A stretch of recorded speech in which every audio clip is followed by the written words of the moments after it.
A lot happening today as this trial moves forward, and a lot of emotional testimony, as you just heard some of. Joining us again today is Court TV's Julia Janae to help us break down today's developments. Several witnesses taking the stand today, Julia, from the educators at Oxford High to a gun shop employee and that ATF agent. What's the story Prosecutor McDonald is trying to paint through this first set of witnesses? Brian, she is trying to lead with that emotion, making sure these jurors understand the gravity of why they are there.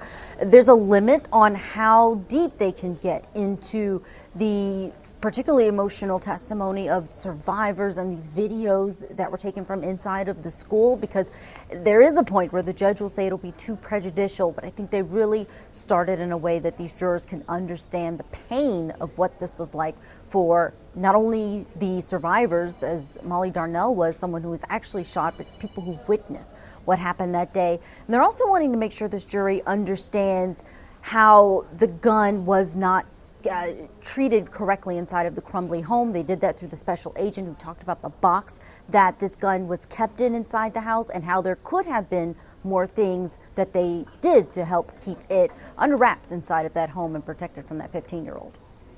And Julia, the defense attorney is announcing today that the defendant, the shooter's mother, will be taking a stand in her own defense. Does that say anything in particular to the strength of their defense, and is there any pros and cons? It's a bold move. Many defense attorneys, even if they know their client isn't going to take the stand, they won't tell the jury, because when you promise them something in opening statements, you have to make good on it. But it shows that they are confident that she's going to take the stand. She could change her mind. It's always up to her at the very last moment to make a decision on that. But it shows that she wants to tell this jury her story. And we even saw that emotion from her during that emotional testimony inside the courtroom.